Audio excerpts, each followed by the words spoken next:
इस कहानी का पहला भाग सुनने के लिए नीचे दिए गए डिस्क्रिप्शन में मौजूद लिंक पर क्लिक करें और पूरी कहानी का आनंद लें। पहली पुतली रत्नमंजरी राजा विक्रम के जन्म तथा इस सिंहासन प्राप्ति की कथा बताती है। वह इस प्रकार है। आर्यावर्त में एक राज्य था जिसका नाम था अंबावती।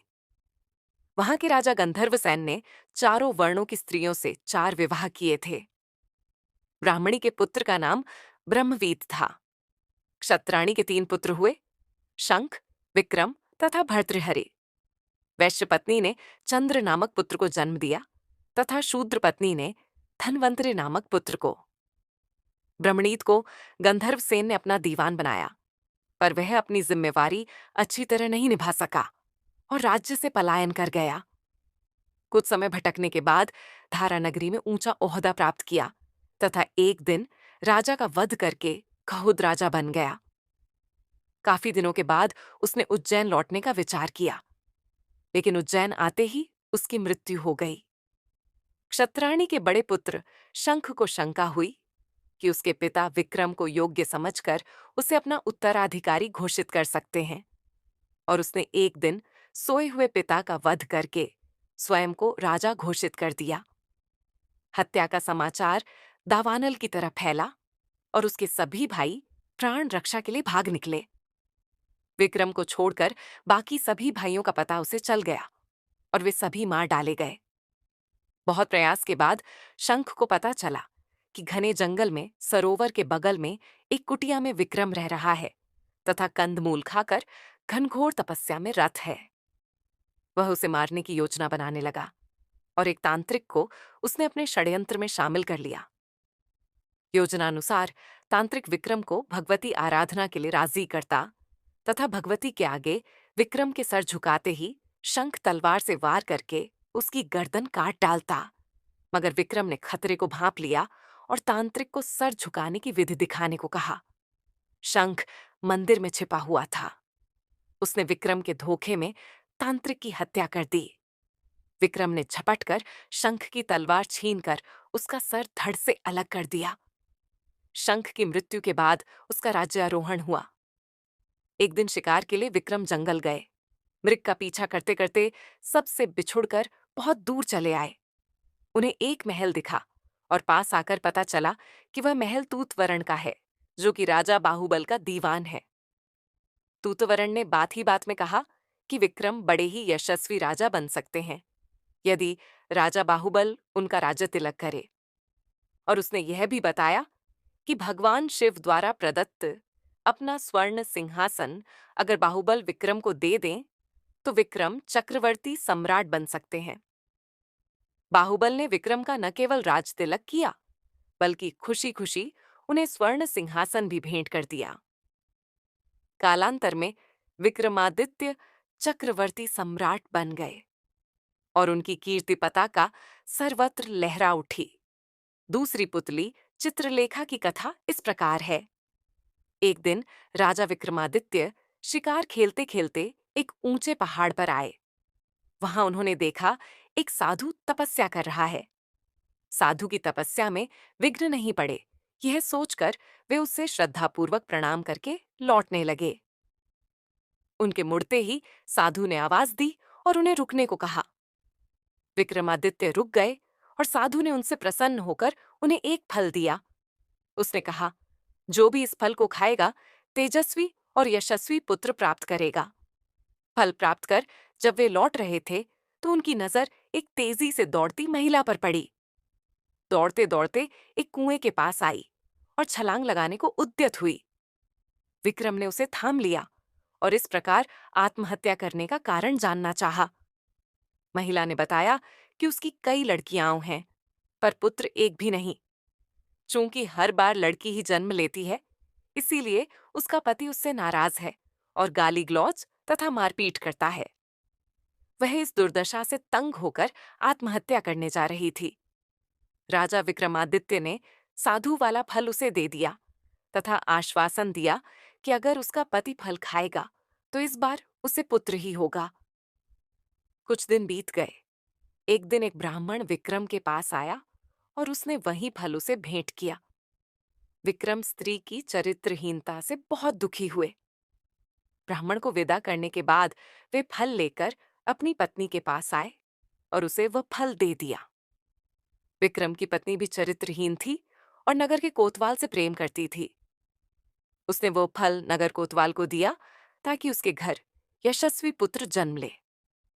नगर कोतवाल एक वेश्या के प्रेम में पागल था और उसने वह फल उस वेश्या को दे दिया। वेश्या ने सोचा कि वेश्या का पुत्र लाख यशस्वी हो तो भी उसे सामाजिक प्रतिष्ठा नहीं प्राप्त हो सकती है। उसने काफी सोचने के बाद यह निष्कर्ष निकाला कि इस फल को खाने का असली अधिकारी राजा विक्रमादित्य ही है। उसका पुत्र उसी की तरह योग्य और सामर्थ्यवान होगा तो प्रजा की देखरेख अच्छी तरह होगी और सभी खुश रहेंगे। यही सोचकर उसने विक्रमादित्य को वह फल भेंट कर दिया। फल को देखकर विक्रमादित्य ठगे से रह गए। उन्होंने पड़ताल कराई तो नगर कोतवाल और रानी के अवैध संबंध का पता चल गया। वे इतने दुखी और खिन्न हो गए कि राज्य को ज्यों का त्यों छोड़कर वन चले गए और कठिन तपस्या करने लगे। चूंकि विक्रमादित्य देवताओं और मनुष्यों को समान रूप से प्रिय थे, देवराज इंद्र ने उनकी अनुपस्थिति में राज्य की रक्षा के लिए एक शक्तिशाली देव भेज दिया। वह देव नृपोविहीन राज्य की बड़ी मुस्तैदी से रक्षा तथा पहरेदारी करने लगा। कुछ दिनों के बाद विक्रमादित्य का मन अपनी प्रजा को देखने को करने लगा। जब उन्होंने अपने राज्य में प्रवेश करने की चेष्टा की तो देव सामने आ खड़ा हुआ। उसे अपनी वास्तविक पहचान देने के लिए विक्रम ने उससे युद्ध किया और पराजित किया। पराजित देव मान गया कि उसे हराने वाले विक्रमादित्य ही हैं और उसने उन्हें बताया कि उनका एक पिछले जन्म का शत्रु यहां आ पहुंचा है और सिद्ध कर रहा है। वह उन्हें खत्म करने का हर संभव प्रयास करेगा। यदि विक्रम ने उसका वध कर दिया तो लंबे समय तक वे निर्विघ्न राज्य करेंगे। योगी के बारे में सब कुछ बताकर उस देव ने राजा से अनुमति ली और चला गया। विक्रम की चरित्रहीन पत्नी तब तक ग्लानि से विष खाकर मर चुकी थी। विक्रम ने आकर अपना राजपाट संभाल लिया और राज्य का सभी काम सुचारू पूर्वक चलने लगा। कुछ दिनों के बाद उनके दरबार में वह योगी आ पहुंचा। उसने विक्रम को एक ऐसा फल दिया जिसे काटने पर एक कीमती लाल निकला। पारितोषिक के बदले उसने विक्रम से उनकी सहायता की कामना की। विक्रम सहर्ष तैयार हो गए और उसके साथ चल पड़े। वे दोनों श्मशान पहुंचे तो योगी ने बताया कि एक पेड़ पर बेताल लटक रहा है और एक सिद्ध के लिए उसे बेताल की आवश्यकता है। उसने विक्रम से अनुरोध किया कि वे बेताल को उतारकर उसके पास ले आइए। विक्रम उस पेड़ से बेताल को उतारकर कंधे पर लादकर लाने की कोशिश करने लगे। बेताल बार बार उनकी असावधानी का फायदा उठाकर उड़ जाता और पेड़ पर लटक जाता। ऐसा 24 बार हुआ। हर बार बेताल रास्ते में विक्रम को एक कहानी सुनाता। 25वीं बार बेताल ने विक्रम को बताया कि जिस योगी ने उसे लाने भेजा है वह दुष्ट और धोखेबाज है। तांत्रिक सिद्धि की आज समाप्ति है तथा आज वह विक्रम की बलि दे देगा जब विक्रम देवी के सामने सर झुकाएगा। राजा की बलि से ही उसकी सिद्धि पूरी हो सकती है। विक्रम को तुरंत इंद्र के देव की चेतावनी याद आई। उन्होंने बेताल को धन्यवाद दिया और उसे लादकर योगी के पास आए। योगी उसे देखकर अत्यंत हर्षित हुआ और विक्रम से देवी के चरणों में सर झुकाने को कहा। विक्रम ने योगी को सर झुकाकर सर झुकाने की विधि बतलाने को कहा। ज्यों ही योगी ने अपना सर देवी चरणों में झुकाया कि विक्रम ने तलवार से उसकी गर्दन काट दी। देवी बलि पाकर प्रसन्न हुई और उन्होंने विक्रम को 2 बेताल सेवक दिए। उन्होंने कहा कि स्मरण करते ही ये दोनों बेताल विक्रम की सेवा में उपस्थित हो जाएंगे। विक्रम देवी का आशीष पाकर आनंदपूर्वक वापस महल लौटे। तीसरी पुतली चंद्रकला ने जो कथा सुनाई वह इस प्रकार है। एक बार पुरुषार्थ और भाग्य में इस बात पर ठन गई कि कौन बड़ा है। पुरुषार्थ कहता कि बगैर मेहनत के कुछ भी संभव नहीं है, जबकि भाग्य का मानना था कि जिसको जो भी मिलता है, भाग्य से मिलता है, परिश्रम की कोई भूमिका नहीं होती है। उनके विवाद ने ऐसा उग्र रूप ग्रहण कर लिया कि दोनों को देवराज इंद्र के पास जाना पड़ा। झगड़ा बहुत ही पेचीदा था, इसलिए इंद्र भी चकरा गए। पुरुषार्थ को वे नहीं मानते जिन्हें भाग्य से ही सब कुछ प्राप्त हो चुका था। दूसरी तरफ अगर भाग्य को बड़ा बताते तो पुरुषार्थ उनका उदाहरण प्रस्तुत करता, जिन्होंने मेहनत से सब कुछ अर्जित किया था। असमंजस में पड़ गए और किसी निष्कर्ष पर नहीं पहुंचे। काफी सोचने के बाद उन्हें विक्रमादित्य की याद आई। उन्हें लगा सारे विश्व में इस झगड़े का समाधान सिर्फ वही कर सकते हैं। उन्होंने पुरुषार्थ और भाग्य को विक्रमादित्य के पास जाने के लिए कहा। पुरुषार्थ और भाग्य मानव भेष में विक्रम के पास चल पड़े। विक्रम के पास आकर उन्होंने अपने झगड़े की बात रखी। विक्रमादित्य को भी तुरंत कोई समाधान नहीं सूझा। उन्होंने दोनों से 6 महीने की मोहलत मांगी और उनसे 6 महीने के बाद आने को कहा। जब वे चले गए तो विक्रमादित्य ने काफी सोचा। किसी निष्कर्ष पर नहीं पहुंच सके तो उन्होंने सामान्य जनता के बीच भेष बदलकर घूमना शुरू किया। काफी घूमने के बाद भी जब कोई संतोषजनक हल नहीं खोज पाए तो दूसरे राज्यों में भी घूमने का निर्णय किया। काफी भटकने के बाद भी जब कोई समाधान नहीं निकला तो उन्होंने एक व्यापारी के यहां नौकरी कर ली। व्यापारी ने उन्हें नौकरी उनके यह कहने पर दी, जो काम दूसरे नहीं कर सकते हैं वे कर देंगे, दी। कुछ दिनों बाद वह व्यापारी जहाज पर अपना माल लादकर दूसरे देशों में व्यापार करने के लिए समुद्री रास्ते से चल पड़ा।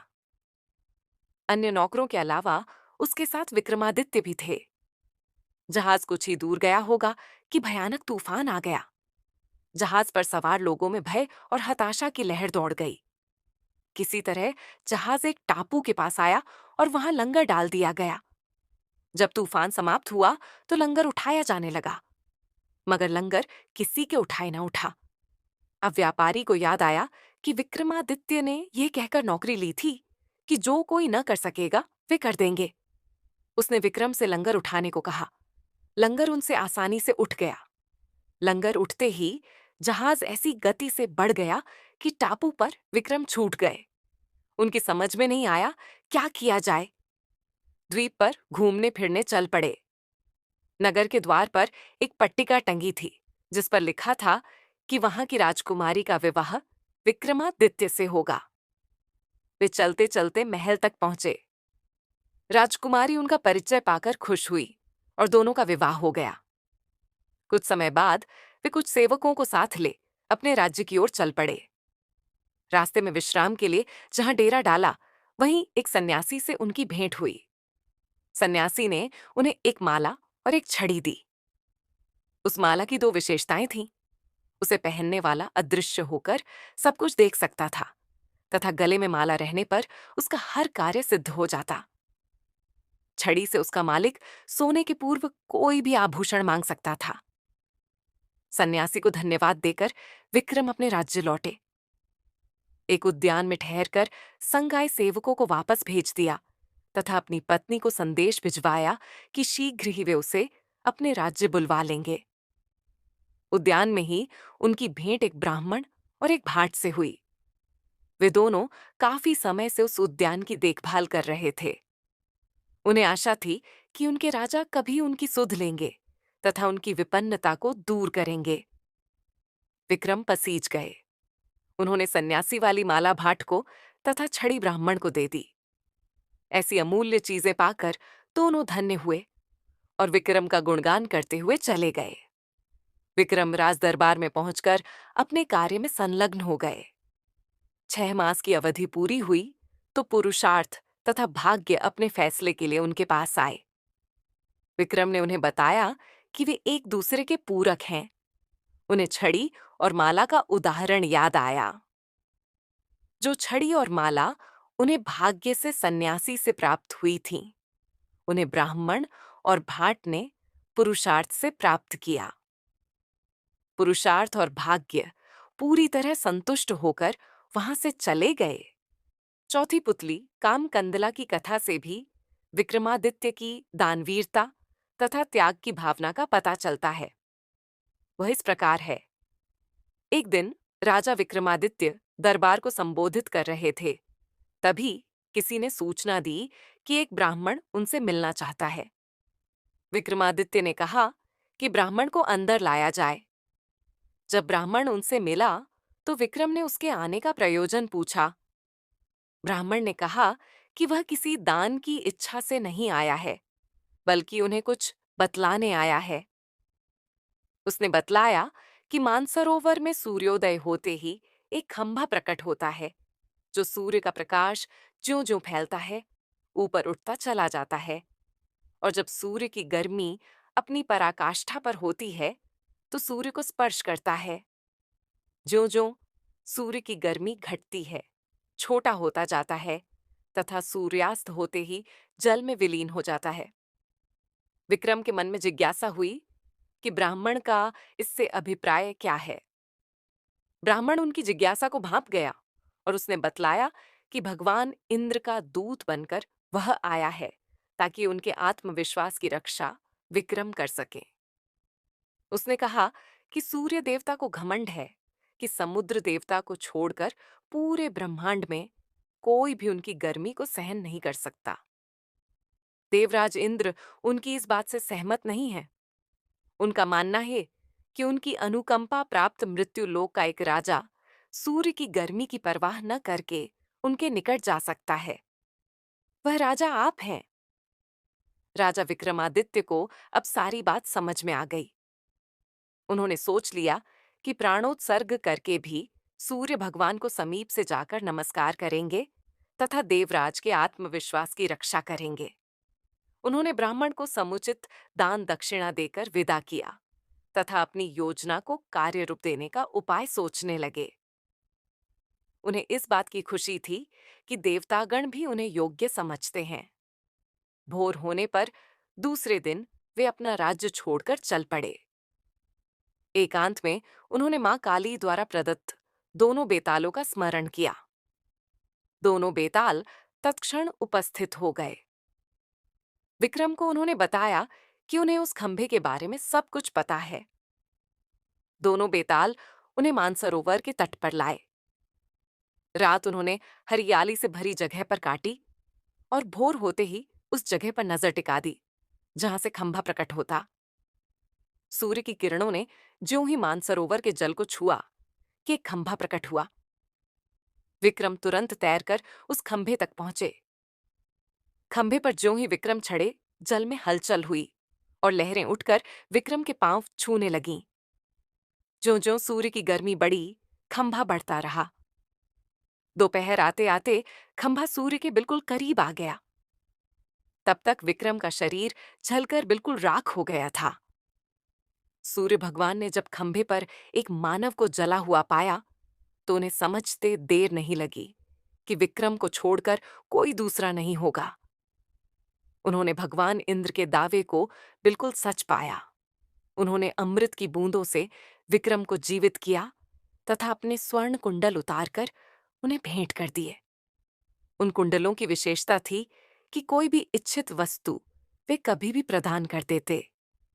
सूर्यदेव ने अपना रथ अस्ताचल की दिशा में बढ़ाया तो खंभा घटने लगा। सूर्यास्त होते ही खंभा पूरी तरह घट गया और विक्रम जल पर तैरने लगे। तैरकर सरोवर के किनारे आए और दोनों बेतालों का स्मरण किया। बेताल उन्हें फिर उसी जगह लाए जहां से उन्हें सरोवर ले गए थे। विक्रम पैदल अपने महल की दिशा में चल पड़े दिए। कुछ ही दूर पर एक ब्राह्मण मिला जिसने उनसे वे कुंडल मांग लिए। विक्रम ने बेहिचक उसे दोनों कुंडल दे दिए। उन्हें बिल्कुल मलाल नहीं हुआ। इस कहानी का अगला भाग सुनने के लिए हमारे चैनल को सब्सक्राइब करें। अगर आपको यह कहानी पसंद आई हो तो कृपया कमेंट करके बताएं। मैं इस चैनल पर और भी रोचक कहानियां अपलोड करूंगी। साथ ही इस कहानी को अपने उन दोस्तों के साथ साझा करें जिन्हें ऐसी कहानियां सुनना पसंद है। धन्यवाद।